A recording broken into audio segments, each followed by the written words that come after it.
Paper 182. In Gethsemane. It was about 10 o'clock this Thursday night when Jesus led the 11 apostles from the home of Elijah and Mary Mark on their way back to the Gethsemane camp. Ever since that day in the hills, John Mark had made it his business to keep a watchful eye on Jesus. John, being in need of sleep, had obtained several hours of rest while the Master had been with his apostles in the upper room, but on hearing them coming downstairs, he arose and, quickly throwing a linen coat about himself, followed them through the city, over the brook Kidron, and on to their private encampment adjacent to Gethsemane Park. And John Mark remained so near the Master throughout this night and the next day that he witnessed everything and overheard much of what the Master said from this time on to the hour of the crucifixion.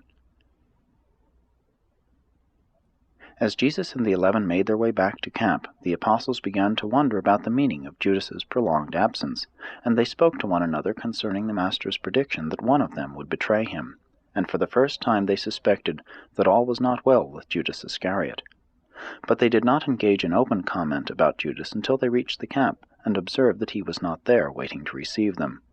When they all besieged Andrew to know what had become of Judas, their chief remarked only, "I do not know where Judas is, but I fear he has deserted us."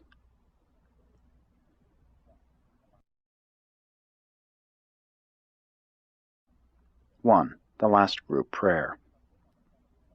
A few moments after arriving at camp, Jesus said to them, "My friends and brethren, my time with you is now very short, and I desire that we draw apart by ourselves while we pray to our Father in heaven for strength to sustain us in this hour, and henceforth in all the work we must do in His name." When Jesus had thus spoken, he led the way a short distance up on Olivet, and in full view of Jerusalem he bade them kneel on a large flat rock in a circle about him, as they had done on the day of their ordination. And then, as he stood there in the midst of them, glorified in the mellow moonlight, he lifted up his eyes toward heaven and prayed. "Father, my hour has come. Now glorify your Son, that the Son may glorify you. I know that you have given me full authority over all living creatures in my realm, and I will give eternal life to all who will become faith sons of God. And this is eternal life, that my creatures should know you as the only true God and Father of all, and that they should believe in him whom you sent into the world. Father, I have exalted you on earth, and have accomplished the work which you gave me to do. I have almost finished my bestowal upon the children of our creation. There remains only for me to lay down my life in the flesh. And now, O my Father, glorify me with the glory which I had with you before this world was, and receive me once more at your right hand. I have manifested you to the men whom you chose from the world and gave to me. They are yours, as all life is in your hands. You gave them to me, and I have lived among them, teaching them the way of life, and they have believed. These men are learning that all I have comes from you, and that the life I live in the flesh is to make known my Father to the worlds. The truth which you have given to me I have revealed to them. These, my friends and ambassadors, have sincerely willed to receive your word. I have told them that I came forth from you, that you sent me into this world, and that I am about to return to you. Father, I do pray for these chosen men. And I pray for them not as I would pray for the world, but as for those whom I have chosen out of the world to represent me to the world after I have returned to your work, even as I have represented you in this world during my sojourn in the flesh. These men are mine, you gave them to me. But all things which are mine are ever yours, and all that which was yours you have now caused to be mine. You have been exalted in me, and I now pray that I may be honored in these men. I can no longer be in this world. I am about to return to the work you have given me to do. I must leave these men behind to represent us and our kingdom among men. Father, keep these men faithful as I prepare to yield up my life in the flesh. Help these, my friends, to be one in spirit, even as we are one. As long as I could be with them, I could watch over them and guide them. But now am I about to go away. Be near them, Father, until we can send the new teacher to comfort and strengthen them. You gave me 12 men, and I have kept them all save one, the son of revenge, who would not have further fellowship with us. These men are weak and frail, but I know we can trust them. I have proved them. They love me, even as they reverence you. While they must suffer much for my sake, I desire that they should also be filled with the joy of the assurance of sonship in the heavenly kingdom. I have given these men your word, and have taught them the truth. The world may hate them, even as it has hated me, but I do not ask that you take them out of the world, only that you keep them from the evil in the world. Sanctify them in the truth. Your word is truth. And as you sent me into this world, even so am I about to send these men into the world. For their sakes I have lived among men, and have consecrated my life to your service, that I might inspire them to be purified through the truth I have taught them, and the love I have revealed to them. I well know, my Father, that there is no need for me to ask you to watch over these brethren after I have gone. I know you love them even as I. But I do this that they may the better realize the Father loves mortal men, even as does the Son.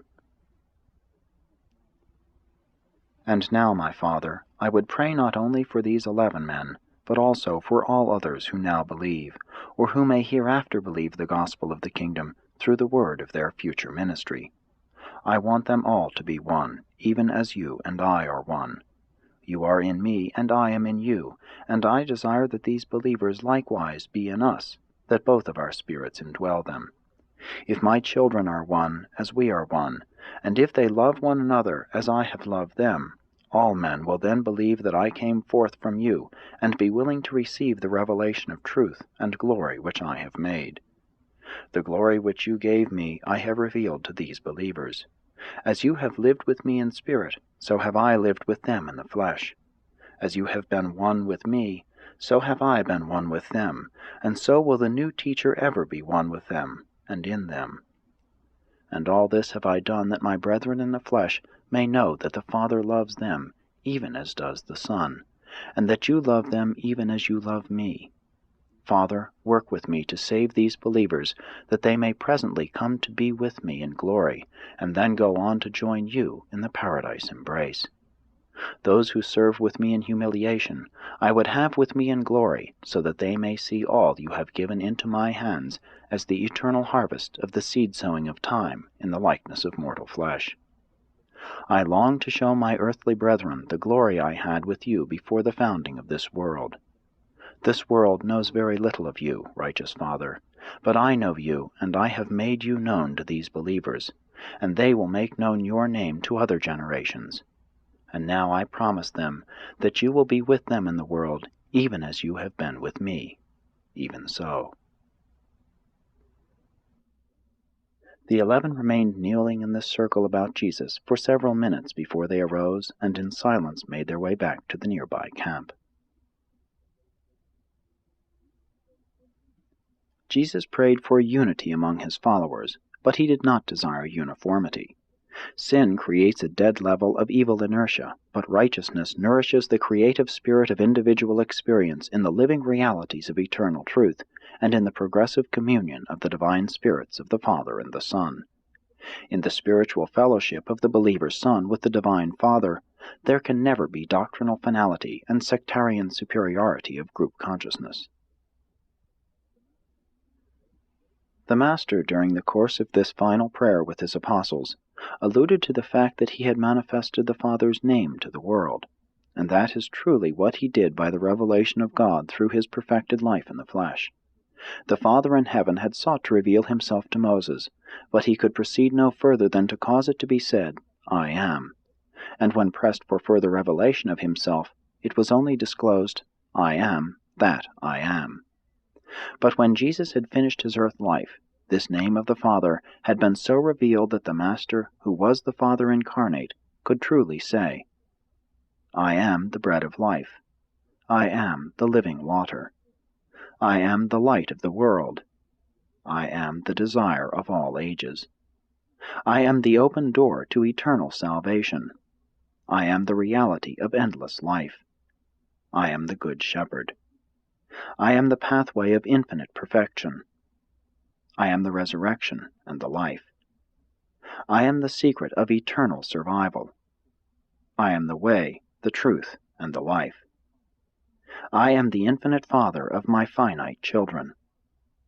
I am the true vine, you are the branches. I am the hope of all who know the living truth. I am the living bridge from one world to another.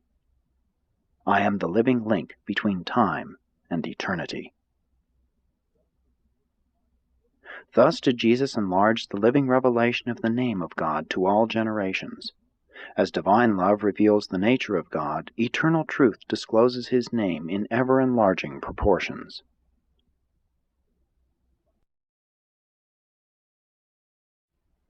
2.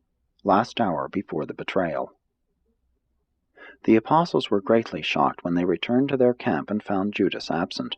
While the 11 were engaged in a heated discussion of their traitorous fellow apostle, David Zebedee and John Mark took Jesus to one side and revealed that they had kept Judas under observation for several days, and that they knew he intended to betray him into the hands of his enemies. Jesus listened to them, but only said, "My friends, nothing can happen to the Son of Man unless the Father in heaven so wills. Let not your hearts be troubled. All things will work together for the glory of God and the salvation of men." The cheerful attitude of Jesus was waning. As the hour passed, he grew more and more serious, even sorrowful. The apostles, being much agitated, were loath to return to their tents even when requested to do so by the Master himself. Returning from his talk with David and John, he addressed his last words to all 11, saying, "My friends, go to your rest. Prepare yourselves for the work of tomorrow. Remember, we should all submit ourselves to the will of the Father in heaven. My peace I leave with you." And having thus spoken, he motioned them to their tents. But as they went, he called to Peter, James, and John, saying, "I desire that you remain with me for a little while." The apostles fell asleep only because they were literally exhausted. They had been running short on sleep ever since their arrival in Jerusalem. Before they went to their separate sleeping quarters, Simon Zelotes led them all over to his tent, where were stored the swords and other arms, and supplied each of them with this fighting equipment. All of them received these arms and girded themselves therewith, except Nathanael. Nathanael, in refusing to arm himself, said, "My brethren, the Master has repeatedly told us that his kingdom is not of this world, and that his disciples should not fight with the sword to bring about its establishment. I believe this. I do not think the Master needs to have us employ the sword in his defense. We have all seen his mighty power, and know that he could defend himself against his enemies if he so desired. If he will not resist his enemies, it must be that such a course represents his attempt to fulfill his Father's will. I will pray, but I will not wield the sword." When Andrew heard Nathanael's speech, he handed his sword back to Simon Zelotes. And so 9 of them were armed as they separated for the night. Resentment of Judas's being a traitor for the moment eclipsed everything else in the apostles' minds. The Master's comment in reference to Judas, spoken in the course of the last prayer, opened their eyes to the fact that he had forsaken them. After the 8 apostles had finally gone to their tents, and while Peter, James, and John were standing by to receive the Master's orders, Jesus called to David Zebedee, "Send to me your most fleet and trustworthy messenger."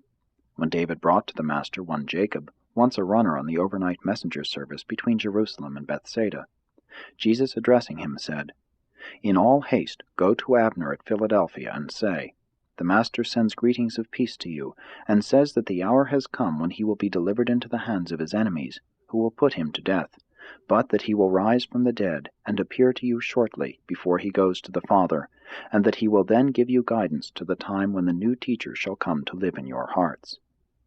And when Jacob had rehearsed this message to the Master's satisfaction, Jesus sent him on his way, saying, "Fear not what any man may do to you, Jacob, for this night an unseen messenger will run by your side."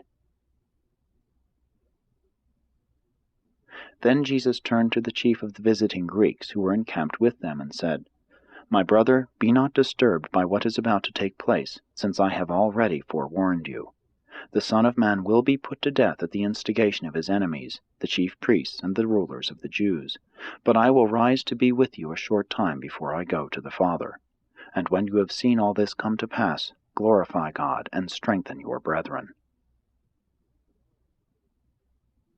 In ordinary circumstances, the apostles would have bidden the Master a personal good night, but this evening they were so preoccupied with the sudden realization of Judas's desertion, and so overcome by the unusual nature of the Master's farewell prayer, that they listened to his goodbye salutation and went away in silence. Jesus did say this to Andrew as he left his side that night. "Andrew, do what you can to keep your brethren together until I come again to you after I have drunk this cup. Strengthen your brethren, seeing that I have already told you all. Peace be with you." None of the apostles expected anything out of the ordinary to happen that night, since it was already so late. They sought sleep that they might rise up early in the morning and be prepared for the worst. They thought that the chief priests would seek to apprehend their master early in the morning, as no secular work was ever done after noon on the preparation day for the Passover. Only David Zebedee and John Mark understood that the enemies of Jesus were coming with Judas that very night. David had arranged to stand guard that night on the upper trail which led to the Bethany-Jerusalem road, while John Mark was to watch along the road coming up by the Kidron to Gethsemane. Before David went to his self-imposed task of outpost duty, he bade farewell to Jesus, saying, "Master, I have had great joy in my service with you. My brothers are your apostles, but I have delighted to do the lesser things as they should be done, and I shall miss you with all my heart when you are gone." And then said Jesus to David, "David, my son, others have done that which they were directed to do, but this service have you done of your own heart, and I have not been unmindful of your devotion. You too shall some day serve with me in the eternal kingdom."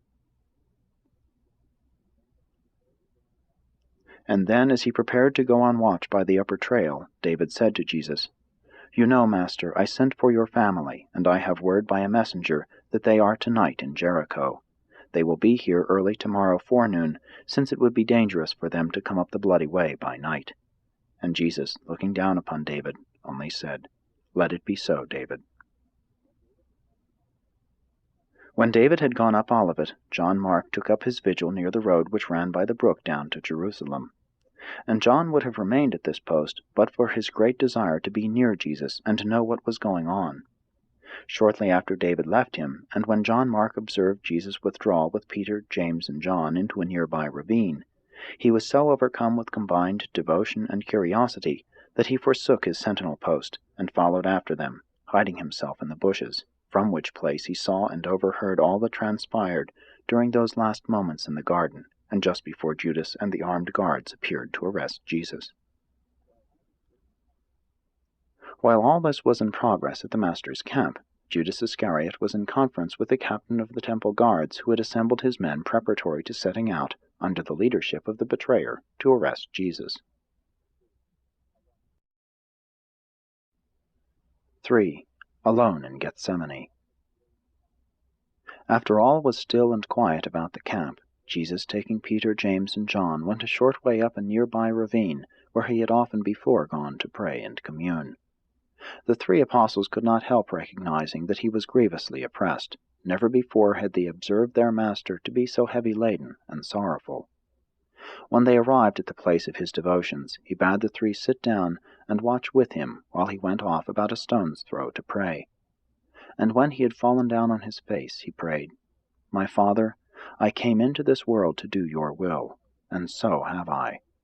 I know that the hour has come to lay down this life in the flesh, and I do not shrink therefrom, but I would know that it is your will that I drink this cup. Send me the assurance that I will please you in my death, even as I have in my life." The Master remained in a prayerful attitude for a few moments, and then going over to the 3 apostles, he found them sound asleep, for their eyes were heavy, and they could not remain awake. As Jesus awoke them, he said, "What? Can you not watch with me even for 1 hour? Cannot you see that my soul is exceedingly sorrowful, even to death, and that I crave your companionship?" After the 3 had aroused from their slumber, the Master again went apart by himself, and, falling down on the ground, again prayed, "Father, I know it is possible to avoid this cup. All things are possible with you. but I have come to do your will, and while this is a bitter cup, I would drink it, if it is your will."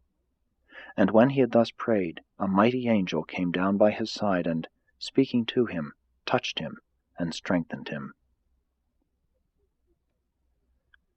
When Jesus returned to speak with the 3 apostles, he again found them fast asleep.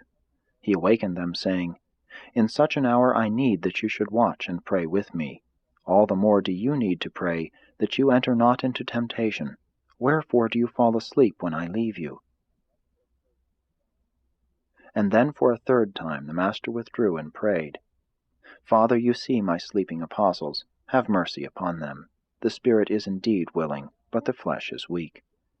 And now, O Father, if this cup may not pass, then would I drink it. Not my will, but yours be done." And when he had finished praying, he lay for a moment prostrate on the ground. When he arose and went back to his apostles, once more he found them asleep. He surveyed them, and, with a pitying gesture, tenderly said, "Sleep on now, and take your rest. The time of decision is past. The hour is now upon us wherein the Son of Man will be betrayed into the hands of his enemies." As he reached down to shake them that he might awaken them, he said, "Arise, let us be going back to the camp, for behold, he who betrays me is at hand, and the hour has come when my flock shall be scattered. But I have already told you about these things." During the years that Jesus lived among his followers, they did indeed have much proof of his divine nature, but just now are they about to witness new evidences of his humanity. Just before the greatest of all the revelations of his divinity, his resurrection, must now come the greatest proofs of his mortal nature, his humiliation and crucifixion. Each time he prayed in the garden, his humanity laid a firmer faith hold upon his divinity. His human will more completely became one with the divine will of his Father. Among other words spoken to him by the mighty angel was the message that the Father desired his Son to finish his earth bestowal by passing through the creature experience of death, just as all mortal creatures must experience material dissolution in passing from the existence of time into the progression of eternity. Earlier in the evening it had not seemed so difficult to drink the cup, but as the human Jesus bade farewell to his apostles and sent them to their rest, the trial grew more appalling. Jesus experienced that natural ebb and flow of feeling which is common to all human experience, and just now he was weary from work, exhausted from the long hours of strenuous labor and painful anxiety concerning the safety of his apostles. While no mortal can presume to understand the thoughts and feelings of the incarnate Son of God at such a time as this, we know that he endured great anguish and suffered untold sorrow, for the perspiration rolled off his face in great drops. He was at last convinced that the Father intended to allow natural events to take their course. He was fully determined to employ none of his sovereign power as the supreme head of a universe to save himself. The assembled hosts of a vast creation are now hovered over this scene under the transient joint command of Gabriel and the personalized adjuster of Jesus. The division commanders of these armies of heaven have repeatedly been warned not to interfere with these transactions on earth unless Jesus himself should order them to intervene. The experience of parting with the apostles was a great strain on the human heart of Jesus. This sorrow of love bore down on him and made it more difficult to face such a death as he well knew awaited him. He realized how weak and how ignorant his apostles were, and he dreaded to leave them. He well knew that the time of his departure had come, but his human heart longed to find out whether there might not possibly be some legitimate avenue of escape from this terrible plight of suffering and sorrow. And when it had thus sought escape and failed, it was willing to drink the cup. The divine mind of Michael knew he had done his best for the 12 apostles, but the human heart of Jesus wished that more might have been done for them before they should be left alone in the world. Jesus' heart was being crushed. He truly loved his brethren. He was isolated from his family in the flesh. One of his chosen associates was betraying him. His father Joseph's people had rejected him and thereby sealed their doom as a people with a special mission on earth. His soul was tortured by baffled love and rejected mercy. It was just one of those awful human moments when everything seems to bear down with crushing cruelty and terrible agony. Jesus' humanity was not insensible to this situation of private loneliness, public shame, and the appearance of the failure of his cause. All these sentiments bore down on him with indescribable heaviness. In this great sorrow his mind went back to the days of his childhood in Nazareth, and to his early work in Galilee. At the time of this great trial there came up in his mind many of those pleasant scenes of his earthly ministry. And it was from these old memories of Nazareth, Capernaum, Mount Hermon, and of the sunrise and sunset on the shimmering Sea of Galilee, that he soothed himself as he made his human heart strong and ready to encounter the traitor who should so soon betray him. Before Judas and the soldiers arrived, the Master had fully regained his customary poise. The Spirit had triumphed over the flesh. Faith had asserted itself over all human tendencies to fear or entertain doubt. The supreme test of the full realization of the human nature had been met and acceptably passed. Once more the Son of Man was prepared to face his enemies with equanimity and in the full assurance of his invincibility as a mortal man unreservedly dedicated to the doing of his Father's will.